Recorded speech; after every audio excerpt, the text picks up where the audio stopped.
우리가 지난주부터 이제 120편부터 134편까지 총 15편의 성전에 올라가는 노래, 성전에 올라가는 노래, 그리고 순례시라고 불리는 그 시들을 살펴보고 있습니다. 말 그대로 성전, 성전으로 가는 그 길, 성전에 올라가는 예루살렘 성전으로 올라가는 그 옛날 이스라엘 백성들이 그때 이제 성전에 가면서 불렀을 것이다. 그리고 그 성전으로 가는 길이 그 순례길이죠. 순례길, 그렇죠? 그 순례의 길. 근데 그 지금이야 뭐 그냥 뭐 차 타고 다니고 비행기 타고 다니고 하지만 옛날에는 먼 길을 걸어가야 되고 뭐 여러 가지 위협도 있고 막 이러잖아요. 그래서 그 어려움들. 그래서 어떻게 보면 그 성전으로 가는 그 길이 인생의 전체 길과 비슷한 거죠. 뭔가 우리가 하나님 앞에 온전히 이를 때까지 겪는 그런 수많은 문제와 어려움들, 그런 것들이 이렇게 압축돼 있는 그런 시간이라는 거죠. 그래서 그때 아마 이 시들이 불려졌을 것이다. 그런 시들, 그 시들이 120편부터 134편까지 성전에 올라가는 노래 순례시로 분류되고 있습니다. 오늘 시편은 뭐 읽으시면 아시겠지만 뭐 우리가 너무 잘 알려지고 또 그 찬양 때문에 우리가 잘 아는 하나님은 너를 지키시는 자라는 그 찬양 때문에 너무나 익숙한 시편입니다. 우리가 지난주에 살펴봤던 120편은 그 순례시 중에 개인 탄원시로 장르로 구분했다면 오늘 본문은요 신뢰시, 그러니까 하나님을 향한 믿음, 그 신뢰 고백을 드리는 신뢰시로 구분합니다. 어떠한 신뢰들을 고백하냐면 1절 2절 보시면 먼저 내가 눈을 들어 산을 본다 내 도움이 어디에서 오는가 내 도움은 하늘과 땅을 만드신 주님에게서 온다. 먼저 시인은 나의 삶을 도우시는 나의 삶을 도와주시는 하나님에 대한 신뢰를 고백하고 있습니다. 여기서 이제 산 내가 눈을 들어 산을 본다 이렇게 얘기하고 있는데 예전에 저희가 그 지킴이 그 식품 업체에서 있었을 때 그때 이제 식당에서 이제 밥을 먹으면 바로 산이 보이거든요. 꼭 이 시가 생각나더라고. 이제야 그래서 뭔가 이렇게 이렇게 교회가 산이 보여서 좋다. 그래서 뭔가 산을 보면서 뭔가 하나님을 보면서. 근데 이게 산이 무슨 뭐 여러 가지 산이 아니라 바로 시온산, 시온산. 그 하나님의 성전이 있는 예루살렘이 있는 그 시온산. 그래서 그 하나로 보시면 돼요. 그냥 이렇게 예를 들면 뭐 한국 간다 그러면 뭐 서울 간다 그러고 뭐 그런 식인 것처럼, 그러니까 하나님이 계신 그 성전 그리고 그 성전에 있는 예루살렘, 그 예루살렘에 있는 그 시온산. 그래서 시온. 그래서 그 자체가 이제 이스라엘을 의미하기도 하고 하나님의 백성을 의미하기도 하죠. 그래서 그 산, 즉 하나님이 임재하시는 하나님이 계신 그 산을 향해서 눈을 든다라는 것이죠. 그 하나님을 향한 갈망으로, 그 사모함으로 하나님을 바라본다라는 것입니다. 그 사모함의 눈길. 그래서 순례의 길, 또 고난의 인생길 가운데서 하나님이 임재하시고 하나님이 함께하시는 그 시온 산을 바라보면서 뭘 구하는 거예요? 나의 도움이 어디서 오는가 자문하면서 하나님의 도우심을 간절히 바라는 것이죠. 특별히 하나님을 찾는 자, 또 그의 도우심을 구하는 자에게 어떤 도움을 주십니까? 하나님, 특별히 천지를 지으신 하나님께서 도움의 손길을 내미신다라는 거예요. 그래서 여기서 시인은요, 그냥 어떤 하나님의 뭐 예를 들면 뭐 군사적인, 또 우리가 시편에 살펴봤지만 하나님이 뭐 재판관으로 뭔가 억울함이 있으면 재판관이 되신, 또 뭔가 변호인이 되신 하나님, 또 뭔가 싸움 가운데 있으면 만군의 야훼 이러잖아요. 그러니까 군대를 이끄시고 전사 같은 하나님을 고백하는데, 오늘 이 시는 어떤 도움을 주시는 하나님을 고백하냐면 천지를 지으신 그 하나님에 대한 고백을 하고 있다라는 것이죠. 여러분 뭐 잘 아시겠지만 세상이 섬기는 모든 신들은 거의 대부분의 신이라고 할 수 있죠. 대부분의 신들은 결국 어떤 형태를 띠고 있습니까? 결국 피조물의 형태를 띠고 있습니다. 피조물. 그러니까 이미 만들어진 형태를 띠고 있는 거죠. 그렇죠? 그래서 뭐 해와 달을 섬기잖아요. 근데 그 해와 달 말 그대로 이미 존재하는 피조물의 형태죠, 그렇죠? 그리고 뭐 동물도 있을 것이고, 뭐 심지어 뭐 돌도 있을 것이고, 또 여러 산도 있어요. 산도 섬기기도 하고, 뭐 바다도 섬기기도 하고, 그리고 또 한 어떤 인간도 섬기기도 하죠. 인간도 하나의 신이 되는 그렇게 되는 것이죠. 뭐 그 중에 대표적인 게 뭐 우리가 잘 아는 석가모니. 어떤 인간을 뭐 신으로 섬기는. 그러니까 결국 다 뭐냐면 대부분의 신은 그 피조물의 형태를 띠고 있다는 것이죠. 결국 우상들의 특징이 뭐냐면 만들어졌다는 것입니다. 만들어졌고 이미 만들어진 상태라는 것이죠. 그러나 하나님은 어떤 분이십니까? 그 말 그대로 그 만들어진 것들, 만든 것들을 다 창조하셨다. 그러니까 해와 달을 섬기는 사람들이 많은데 그 해와 달을 그럼 누가 만들었냐? 그게 결국 하나님이 만드셨다. 즉 창조주시라는 거예요. 그래서 창조주 하나님을 고백한다는 것이 그러니까 이게 좀 그 뭐라 그럴까요? 기독교인들은 그냥 원래 그냥 성경이 시작부터 태초에 하나님 천지를 창조하셨다 그래서 그냥 창조 그냥 때려박고 시작하잖아요. 그냥 너무 그냥 당연한 거야. 근데 그게 당연한 게 아니라니까요. 우리가 믿는 하나님이 창조주시다라는 게 당연한 게 아니에요. 잘 생각해 보세요. 많은 대부분의 신들이 여러분 그 보이는 형태로 돼 있단 말이에요. 보이는 형태. 피조물의 형태로 돼 있단 말이에요. 그것을 뛰어넘는 그 모든 것을 창조하신 그 창조주 하나님을 우리가 섬긴다라는 것이죠. 그래서 저는 이거를 좀 오늘날 이렇게 적용하고 싶어요. 그래서 오늘날도 사실 우리가 말하는 대부분 우상들은 그러니까 우상이라는 게 꼭 다른 종교가 아니라 우리가 믿는 대부분 우상들이 뭐냐면 결국 물질적인 거잖아요. 그렇죠. 물질적인 거. 그러니까 우상이라 함은 결국 우리가 하나님 이외에 창조자 하나님 이외에 더 의지하고 그것에 무언가를 기대는 것. 그게 우상의 본질이잖아요. 그러니까 우리가 꼭 여기서 다른 신을 섬긴다고 해서 그것만 우상 숭배가 아니에요. 마치 이스라엘 백성들이 구약 시대 때 야훼 하나님도 예배드리고 절기도 다 지키면서 뭔가 그 동사나 이런 거에 관련해 가지고 바알 신을 섬겼던 것처럼 바알 신에서 제사를 드렸던 것처럼 우리도 사실 똑같이 그렇게 살 수 있다라는 거예요. 예배당에 가서 예배를 드리면서 예배당 문 밖에 딱 나가면 내가 또 세팅을 다시 하는 거야. 또 다시 또 다른 예배의 자리로 가는 거죠. 내가 더 뭔가를 기대고 그거로부터 내 삶의 문제를 해결하려는 더 의지하는 것들. 그게 우상이에요. 근데 그 우상이 대부분 뭡니까? 물질적인 거예요. 눈에 보이는 것들, 감각되어지는, 만져지는 것들. 중요한 것은 그것을 우리가 사용하고 뭐 그것을 어느 정도 뭐 의지하고 이게 자체가 잘못됐다는 게 아니라 그것에 오히려 내 삶을 더 기대고 그것으로부터 내 삶을 찾고 정의 내리고 내 삶을 그것을 향해서 계속해서 살아가는 거죠. 뭐 그것이 예를 들면 뭐 물질 말 그대로 돈일 수도 있고요. 어떤 눈에 보이는 자리일 수도 있고요. 어떤 물건일 수도 있죠. 물건도 꽤 많아요, 여러분. 물건의 우상이 많습니다. 그 물건 사려고 아주 그냥 네? 그러니까 어떻게 보면 마치 예를 들면 종교로 굳이 설명을 하면 우리가 기독교 방송 보듯이 기독교 방송 보면서 은혜 받잖아요. 뭔가 삶을 홈쇼핑 보면서 은혜 받는 거예요. 그러니까 내 영혼을 채우는 거예요. 물건 사면서 물건 이렇게 보면서 약간의 농담이 있지만 진짜예요. 네, 이게 과장이 아니라 정말 기독교 방송 채널 보는 것처럼 그런 물질적인 것들 바라보면서 내 영혼의 안위를 찾는 거예요. 그게 종교 행위라니까요. 인간의 종교성은 사라지지 않습니다. 그러니까 물질적인 것을 계속해서 의지하고 거기로부터 내 영혼을 채우는 것도 이게 사라지지 않고 있다는 거예요. 그러니까 홈쇼핑 보면서 물건을 사는 게 잘못입니까? 그게 아니라는 거예요. 그러나 그 안에서 뭔가를 내 영혼의 안위를 찾고 그것을 의지하는 것.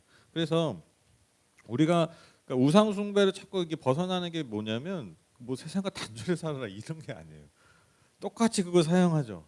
똑같이 우리가 뭐 기술도 이용하고 돈도 이용하고 뭐 자리도 이용하고 다 살죠. 그러나 마치 그 사도 바울이 고백했던 것처럼 사도 바울도 다 이용했잖아요. 뭐 다 뭐 사용하고 자기 로마 시민권도 이용하고 자기 지식도 사용하고 자기의 율법적인 지식 다 사용하고 경험 다 사용하고 로마 시민권 뭐 유대인의 유대인 중에 유대인이고 로마 시민 중에 로마 시민의 시민권도 있고 뭐 그 자기 가지고 있는 메리트들 장점을 다 이용하지만 결국 사도바울이 고백하는 게 뭡니까? 그 모든 게 다 배설물이다. 그러니까 그게 다 쓸모없다라는 게 아니라 하나님 앞에 높아진 모든 것들은 배설물. 하나님을 의지하고 하나님을 섬기는 그것을 벗어나는 그 모든 것도 사실 배설물에 불과하다는 거예요. 그러니까 다 사용하는 거예요. 다 사용. 그래서 우리가 똑같이 사용해도 그 모든 것이 누구로부터 온 것인가라는 거 이게 중요합니다. 누구로부터 온 것인가라는 것을 늘 기억하는 거예요. 그리고 그 누구로부터 온 것을 기억하기 때문에 그 주신 것들을 내가 우상숭배 극복하는 건 다른 게 아닙니다. 그것을 창조주의 뜻대로 사용하는 거예요. 이해되시죠? 그러니까 우상숭배의 싸움은 그 여기서 딱 갈려요. 그러니까 아주 예를 들면 옛부터 뭔가 세상과 단절해야 된다 뭐 이런 걸 강조하는 사람. 출발은 맞아. 우상이다 이건 맞아. 근데 그 적용을 어떻게 하냐면 단절로 간단 말이에요. 그래서 뭐 예를 들면 뭐 작년에 뭐 예수님과 관련된 뭐 그 애니메이션 나왔었잖아요. 뭐 나오고 이번에 뭐 다윗이 나왔더라고요. 이렇게 나와가지고 뭐 광고하고 교회에서 많이 보고 은혜 받았으면 많은데 또 그 한 곳에서 그 안에 막 또 음모론이 그 안에 뭐 세상의 가치가 있고 인본주의 가치가 있고 뭐 그러니까 이런 분들은 그냥 설득하면 안 돼. 설득하려고 하면 안 돼. 그러니까 세상을 그렇게 바라보게. 그러니까 단절로 보는 거예요. 세상과 하나님을 단절로 봐요. 근데 그런 분들 다 뭐 하고 있어요? 유튜브 찍고 있어요. 그렇죠? 아이폰으로 찍고 있고. 그렇죠? 아이폰 여러분 그 아이폰이 그 사과 모양에 대해 한 입 물어 먹잖아요. 그 음모론이 그게 그거예요. 그 아담과 하가 그 앱 쓰면 안 되잖아. 다 쓰고 뭐 이슬람이 뭐 막 뭐 저기 해. 그럼 석유 쓰면 안 되지. 지프로 옷 입어야 되고 집신 신어야 되고 그렇죠. 다 이거 석유로 만드는 거잖아요. 그렇잖아요. 그래서 뭐 그러니까 뭐 이슬람이 뭐 세상을 장악하려고 뭐 돈을 푸니까 뭐 할랄 음식 먹으면 안 되고 뭐 어쩌고 아니 정작 자기들은 다 그냥 나일론에 안경 끼고 다 석유로 만든 건데 온몸을 다 석유로 휘감고 있으니까 이게 인지부조예. 그리고 인지부조라고 그러잖아요. 그러니까 뭐 하나 꽂히면 그것만 보이는 거예요. 근데 이게 단절로 자꾸 보내기 때문에 그래요. 단절. 세상과 우리를 단절로. 근데 그 모든 것이 결국 뭐냐? 하나님이 창조하신 거예요. 하나님 창조하신 거란 말이에요. 그러니까 그래서 적용을 어떻게 해야 되냐면 그 창조하신 그거를 창조하신 분의 뜻을 따라서 그것을 우리에게 주신 걸 사용하면 되는 거예요. 그게 성경의 일관된 뜻이에요. 일관된 뜻. 그래서 예를 들면 우리에게 물질이 있어요. 그럼 물질을 우리가 먼저 누리죠. 1차적으로 저는 누리는 거라고 생각해요. 성경에도 그걸 지지해요. 왜냐면 나에게 주신 거니까. 그렇죠? 이것도 잘못 줘가면 또 막 받아가지고 그냥 받은 거 많은 거 자체가 막 정죄가 돼가지고 뭐 이거를 나를 쓰면 안 되고 온통 나 그런 새끼 그런 여기서 말하는 새끼는 내 자식. 만약 내 새끼가 그런 놈이면은 내가 진짜 한번 앉혀놓고 내가 아주 그냥 호되게 혼날 것 같아. 야 일단은 네가 먹고 살아야지. 네 먹고 네 좋으라고 내가 주는 거지. 받을 때마다 이걸 피곤해요. 하나님한테 피곤해 너무 그러면. 근데 내가 누리지만 이게 결국 뭡니까? 그 누리는 것들을 어떻게 해요? 누리는 삶을 통해서 내게 주신 선함을 통해서 선한 것들 흘려보내야 돼요. 선함을 경험해 여러분 선으로 갑니다. 그렇죠? 자꾸 그렇게 적용하면요 결국 나중에 땡겨 쓴다니까. 그래서 주일날 말씀드렸죠. 천막으로 괜히 지으면 교회를 천막으로 시작하면 나중에 맨션으로 별장으로 자꾸 보상 받으려고 한다니까요. 그게 당연하게 여겨진다니까요. 그게 우리 안에 있는 죄성이에요. 그래서 주신 것도 예를 들면 내가 어떤 높은 자리에 올랐어요. 높은 자리에 있는 게 잘못이 아니잖아요. 근데 그것 통해서 내가 뭐 부정 축제를 하거나 뭐 사람들을 막 억압하거나 이러면 안 되죠. 이게 하나님의 뜻에서 벗어나는 거죠. 그게 창조주의 뜻을 거스르는 거예요. 그래서 그것을 하나님의 공의로 내 삶의 자리를 잘 사용하는 거예요. 다시 정리합니다. 뭐 여러 가지 얘기 약간 뒤섞였는데. 그러니까 우리가 창조주 하나님만을 섬긴다는 삶이 피조물된 것을 거절하고 그것과 단절된 삶을 산다는 게 아니에요. 피조물 우리에게 주신 것들을 누리고 해도 누립니다. 달도 누립니다. 아유 달이 이쁘다. 뭐 이쁘다. 뭐 그게 우리 우상 숭배입니까? 아니잖아요. 근데 그 누리는 그 피조물의 선한 것들을 내 삶에서 잘 흘려보내고 창조대로 쓰는 것. 이게 창조주 하나님을 섬기는 변함없는 방법입니다. 길입니다. 그렇게 적용하시면 돼요. 그래서 우리가 누리는 모든 것들이 결국 하나님 주신 선물이고 선물은 뭡니까? 누리는 거죠. 그렇죠? 그리고 도구예요. 요걸 잊지 마세요. 하나님 우리에게 주신 모든 물질적인 것은 선물이고 도구다. 우리가 이 두 가지를 잘 명심하고 우리 사용하면 우리가 우상숭배에 빠지지 않아요. 어떤 상황에서도 그런 하나님의 창조주의 자녀로서 산다라는 것이죠. 그래서 지금 이 시인이 기억하는 게 뭡니까? 내 모든 도움은 결국 어디서 온다는 거예요? 하늘과 땅을 만드신 창조주 하나님으로부터 온다. 이걸 다시 기억하는 것입니다. 이어진 3절 4절 보시면 주님께서는 네가 헛발을 너 디디지 않게 지켜주신다. 너를 지키시니라 졸지도 않으신다. 이스라엘 지키시는 분은 졸지도 않으시고 주무시지도 않으신다. 여기서 시인은요 온종일 깨어서 지켜주신 그 하나님을 고백하고 있습니다. 특별히 하나님은 어떠한 도움을 주시느냐? 순례자의 걸음을 지켜주십니다. 그 걸음걸음 주님께서는 네가 헛발을 디지 않도록 그러니까 지금 순례길을 걷고 있잖아요. 성전에 올라가는 길도 있겠지만 그 삶의 그 하나님을 향해 나아가는 그 순례의 길, 그 믿음의 길에 헛발을 디지 즉 넘어지지 않도록 늘 지켜 주신다라는 것이죠. 또 하나님은요 그렇게 지켜 주시기 위해서 즉 우리의 한 걸음 한 걸음 지켜 주시려면 어떻게 해야 돼요? 계속 눈 뜨고 봐야 되잖아요. 그래서 졸지도 않으시고 주무시지도 않으신다. 그래서 여러분 엘리야가 갈멜산에서 바알 선지자들과 싸움할 때 대결할 때 그 막 바알 선지자들이 막뭐 불내달라고 바알한테 막 빌고 있고 막 나중에 안 되니까 막 자기 막 자해도 하고 막 그래도 안 되니까 뭐라고 얘기합니까? 야 니들이 저 바알은 지금 자냐? 그렇게 얘기한단 말이에요.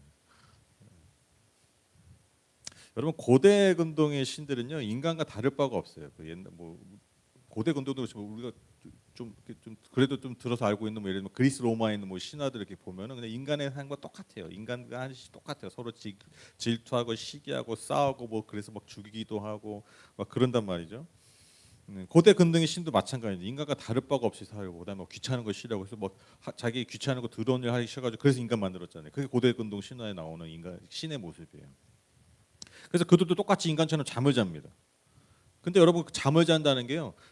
즉 어떠한 방해도 받지 않고 잠을 잘 수 있는 특권이 뭐냐면 그게 신들에게만 있었어요. 신들에게.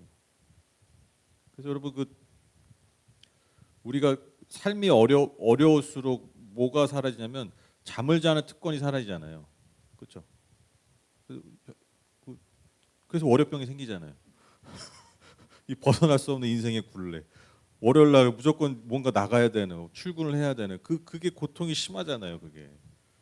근데 이제 예를 들면 삶이 되게 어려워. 그러니까 어려워질수록 잠을 잘 수 있는 그 시간도 줄어들고, 그렇죠?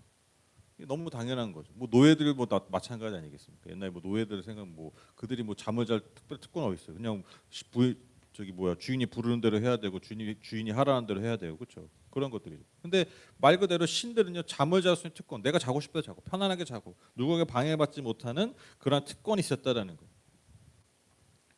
그 배경에서 봐야 돼요. 그러니까 창조주 하나님을 고백한다라는 것이 그 당시 그 모든 물질적인 신들을 섬겼던 고대 근동 상황에서 창조주 하나님 우리가 이해되듯이 마찬가지예요. 이 구절도 하나님이 졸지도 않으시고 주무시지도 않다. 우리는 당연한 거 아니야. 하나님 왜 자?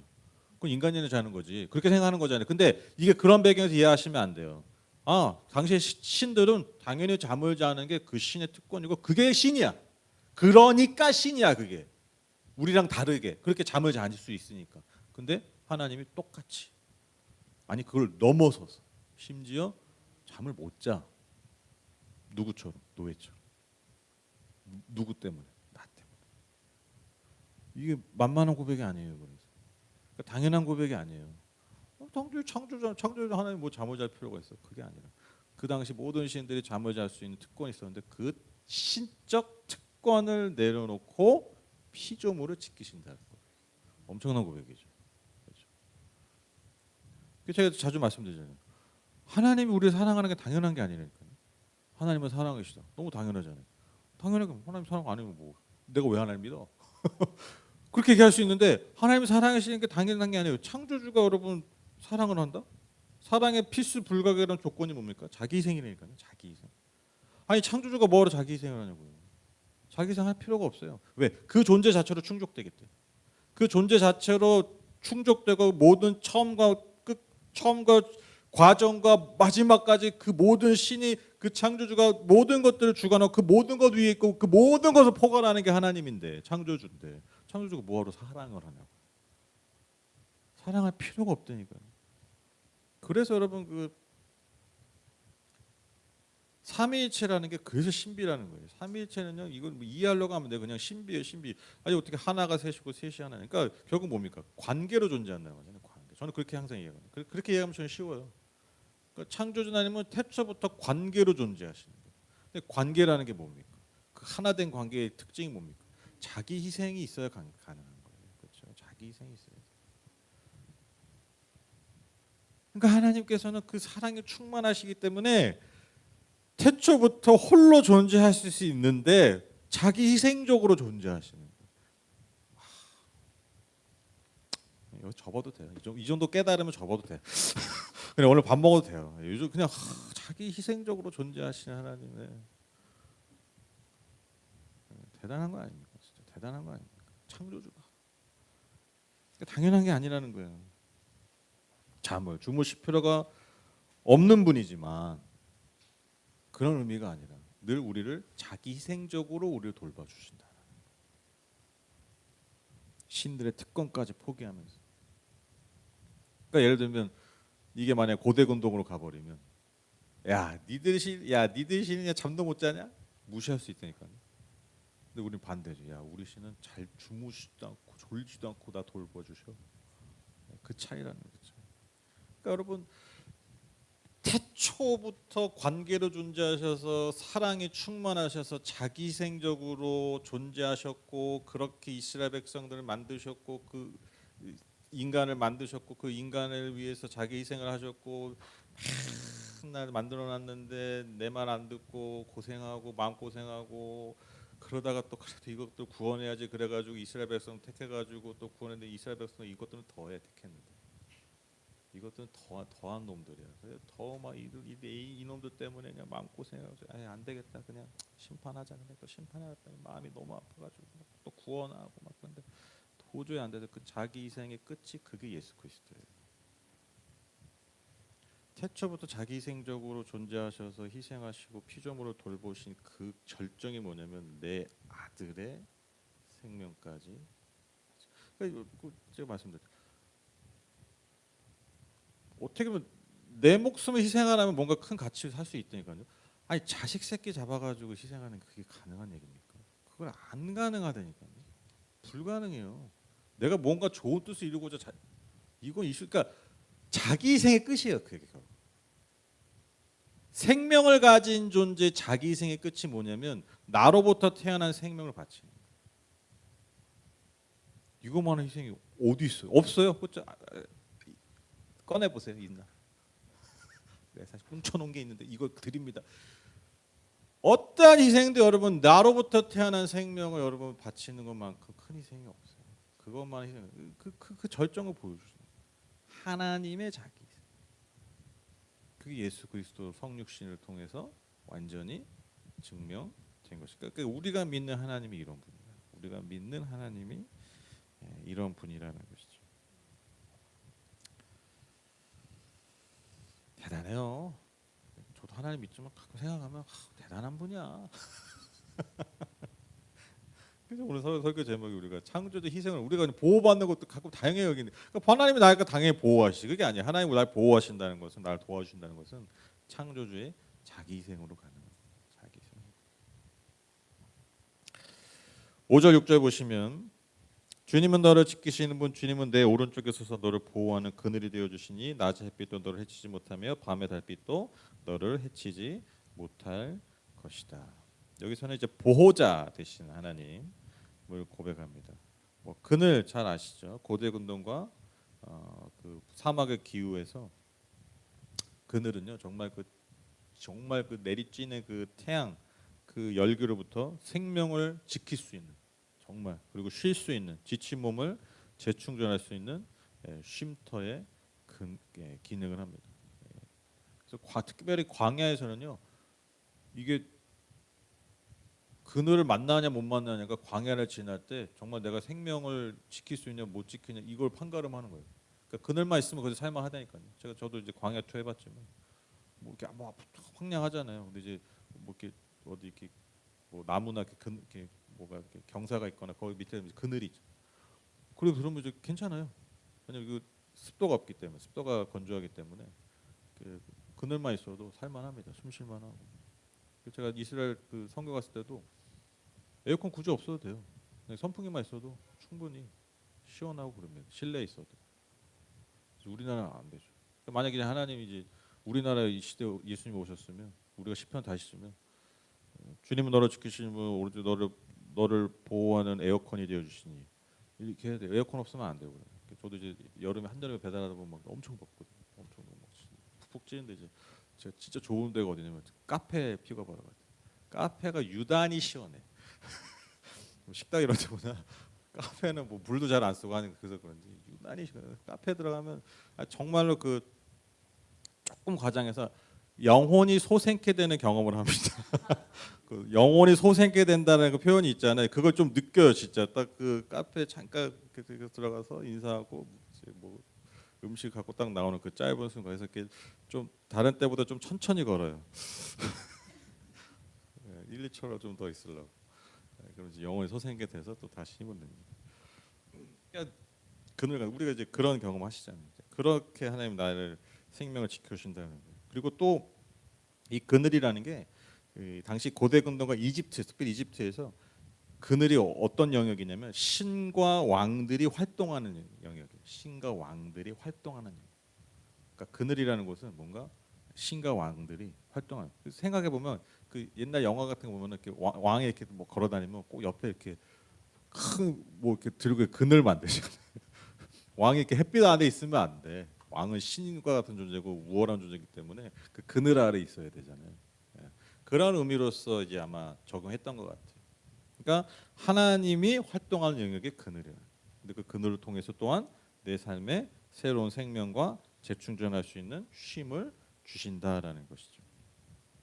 그러니까 지금 여러모로 이 시를 고백하는 영혼이 이 시인이 뭔가 지쳐 있고 뭔가 순례길에 또 삶의 자리에서 뭔가 정말 의지할 게 없는 바라보니까 정말 하나님밖에 의지할 게 없는 그런 상태인 것을 우리가 유추해 볼 수 있습니다. 그러니까 하나님 내게 그런 존재가 되신다라는 것이죠.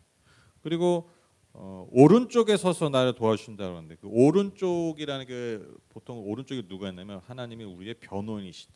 또 보호자시다. 구원자가 되신다라는 거죠. 그래서 예를 들면 뭐 법정에서 피고 뭐 원고가 있고 옆에 변호인이 있잖아요. 그 변호인이 옆에 딱 있는 거죠. 그러니까 옆에 특별히 오른쪽에 있다는 것은 그런 의미. 뭔가 나를 도와주시고 변호해 주시고 보호해 주시는 그런 분이 내 옆에 계신다는 것입니다. 또 낮의 해와 밤의 달이라고 그러네요.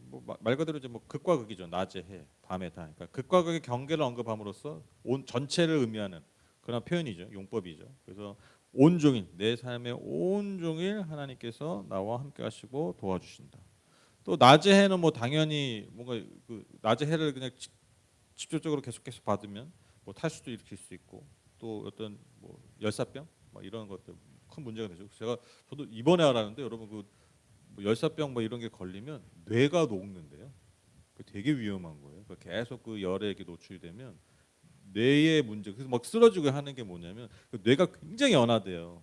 근데 계속 열을 받고 이러면 픽픽 쓰러지고 그러니까 뭔가 뇌에 문제가 생기는 거예요. 굉장히 위험한 거죠. 그러니까 제가 예전에 이스라엘 갔을 때 뭐 체감 온도가 막 거의 뭐 60도 막 이래요. 광야 가면 뭐 50도 막 이런단 말이에요. 근데 그걸 계속 받으면 어떻게 당연히 문제가 생기죠. 머리에 또 받고 막 하니까 또 머리가 검맣잖아요. 검해버리면 이게 물론 이제 못 쓰면 괜찮겠지만 열을 더 많이 받거든요. 그래서 오히려 모자를 쓰는 게 나아요. 햇빛이 강할 때는 이게 검은색 물론 이제 나는 다 흰머리라 그러면 괜찮은데 이 검을수록 짙을수록 열을 더 많이 받기 때문에 문제가 생깁니다. 그러니까 낮에 그런 해로부터 나를 지켜주시고 또 밤의 달, 밤의 달은 물론 이제 밤이라는 이미지가 당연히 어떤 어둠, 또 어떤 문제, 또 고통, 또 재앙, 고난의 시간들, 위험 이런 것들을 상징하죠. 또 당시에 바벨로니아에서 달신이 있었는데 바벨론의 실 중에 달신인데 이 달신이 어떤 일들을 하냐면 여러 가지 병들을 일으키는 신입니다. 그래서 그 달신이 무서운 거야. 이해되시죠? 달신이 있는데 이 달신은 뭔가 질병들을 막 일으키는 재앙을 주는 신으로 여겨졌습니다.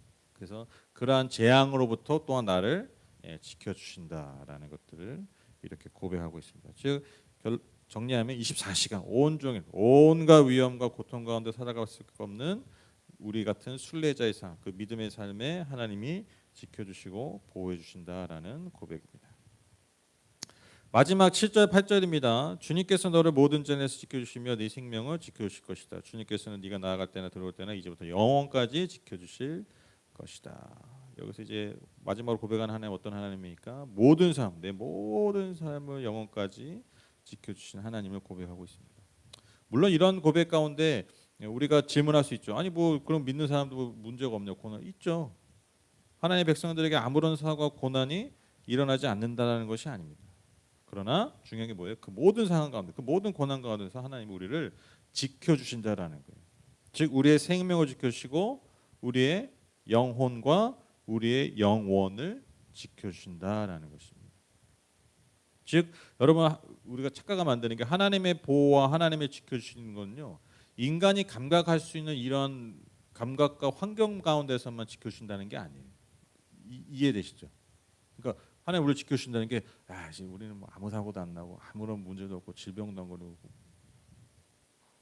뭐 예수 믿으면 뭐 수명이 뭐 200살, 300살 되나요? 아무 사고도 없고 아무 뭐 질병도 안 걸리고 그런 게 아니잖아요. 우리도 다 아프기도 하고 우리도 뭐 환절기 되면 우리 교회 다닌다고 감기 안 걸립니까? 다 감기 걸리고 다 그러잖아요. 우리 뭐 사회 문제 다 생기잖아요. 이러저러 사고 터지잖아요. 그런 인간이 감각할 수 있는 사고에서 우리를 지켜주신다는 게 아니라 그 모든 걸 뛰어넘어서 우리의 영혼과 우리의 영원, 즉 우리의 존재라는 게 영원의 삶인데 그 영원의 삶에서 우리 인간의 이 현세의 삶은 얼마나 비교할 수 없이 작은 삶입니까?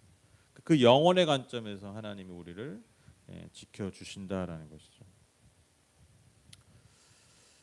저도 항상 이런 고백 때 읽으면 저도 바로 떠올라요. 너를 모든 재난 지켜주시며 네 생명을 지켜주시며 지금 이렇게 얘기하는 애가 지금 재난 가운데 있잖아.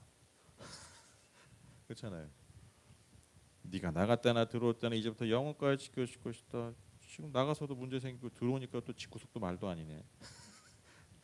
여러분 나가면 문제 있으시죠? 그렇죠? 집에 들어오면 문제 없으십니까?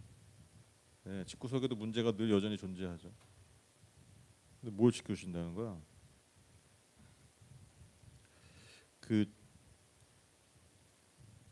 자꾸 그 오곡이랑 인간을 비교하는 것은 죄송하긴 한데 오곡이가 기가 막혀요. 가끔 이제 병원 갈 때 있잖아요. 차를 타고 딱 가잖아요. 기가 막히게 눈치를 채. 뭔가 차 안에서 또 불안해. 애가 막. 그래서 저는 이제 병원에 같이 들어간 적은 거의 없는데 이제 아내가 보통 가고 저는 주차하거나 뭐 가면 그냥 사시나무 떨들이 떤대요. 그래가지고 이제 의사한테 맡기면 뭐 치료받고 그러면 쫄아가지고 그리고 또 막 걔가 이제 막 긴장 벌벌 떨 때 언제냐면 미용 갈 때 미용 갈 때 이제 또 기가 막히게 안 돼. 가면 이제 막 정말 막 쫄아가지고 막 그렇게 건네잖아요. 건네면 안 갈라고 이렇게 팍 앉는데 그게 느껴질 정도. 건네면 이제 뭐 가면 한 4시간 막 길게는 5시까지 있으니까 미용하고 뭐 씻기고 그러니까 케어를 다 하는 거예요. 그러니까 왜 그러냐면 이제 낯선 사람한테 또 이제 그런 거 하면 이제 그 스트레스를 받으니까.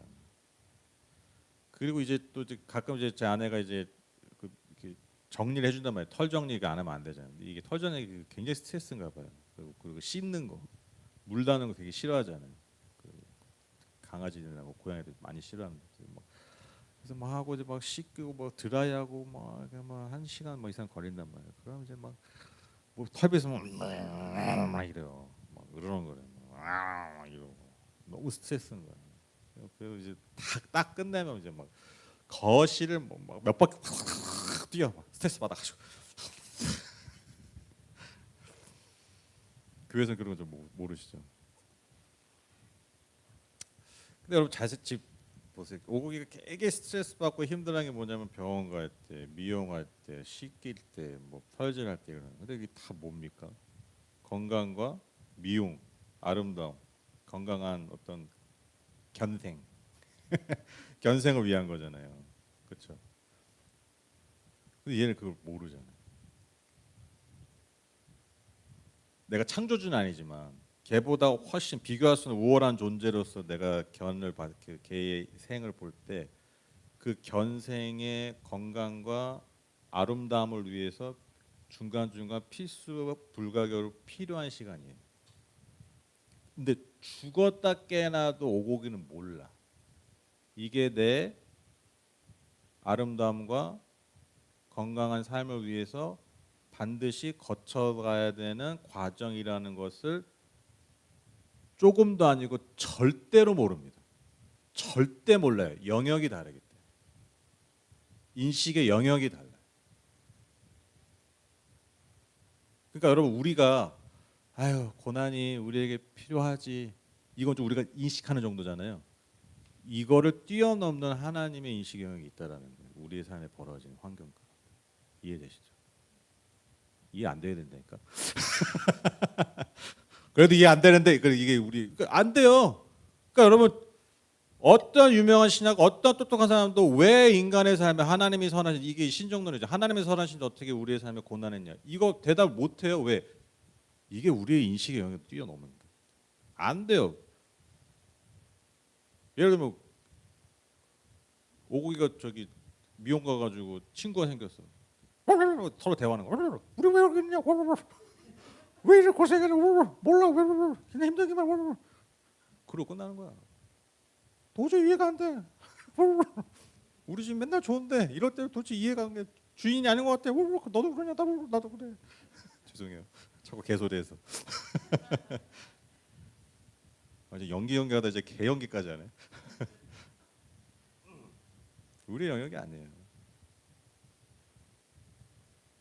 그러니까 그걸 인정하는 거예요. 그냥 그 인정하고 받아들이는 것밖에 없지. 우리가 이해하려고 하면 안 돼. 왜? 인식 영역이 다르기 때문에. 그러한 영역으로, 그러한 인식으로, 그러한 믿음으로 고백하면 이 고백할 수 있죠. 이 고백할 수 있어. 내가 나갈 때나 들어올 때나 내 삶 모든 삶 가운데 해를 받지 않게 하신 모든 재난부터 내 생명을 지켜주신 그 하나님을 고백할 수 있습니다.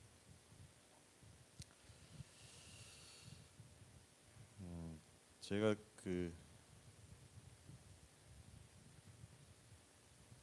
제 장인어른이 돌아가시기 전에 이제 뭐 치료도 안 되고 이제 뭐 다 이제 집에 잠깐 요양하실 때인가 그때였던 것 같은데 이제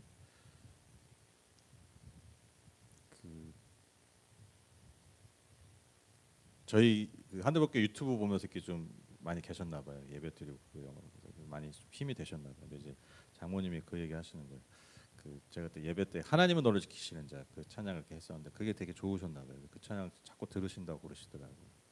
그래서 제가 그때 그 영상을 편집해가지고 음성 파일로 만들어가지고 그런 거 있잖아요. 뭐 무슨 노래 1시간 듣기. 막 그래가지고 제가 불렀던 그 예배 때 불렀던 그 하나님 너를 지키자 그거를 편집해가지고 음성 파일로 만들어서 1시간 파일로 만들었어요. 그래서 이렇게 보내드렸거든요. 들으셨는지 모르겠어요. 들으셨겠죠. 그래서 이제 그 하나님 너를 지키신 자를 이제 저희 장인어른이 돌아가시기 전에 이 찬양 많이 듣고 좋아하셨다고.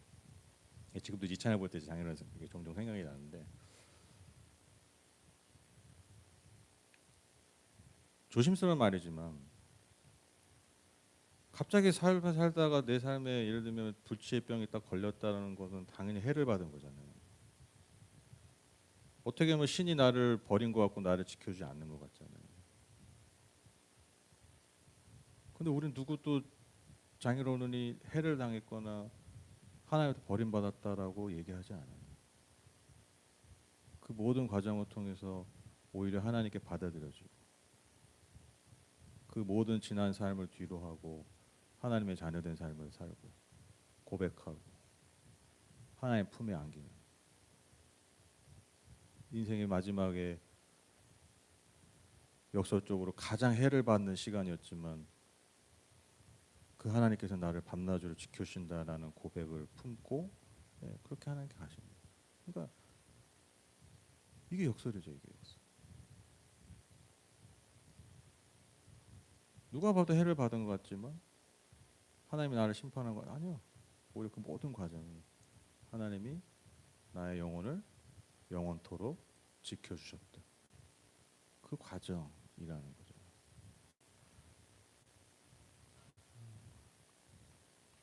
그래서 이 말씀이 중요한 겁니다. 로마서 8장 28절. 하나님을 사랑하는 사람들 곧 하나님 뜻대로 부르심을 받은 사람들에게는 모든 일이 서로 협력해서 선을 이룬다는 것을 우리는 압니다.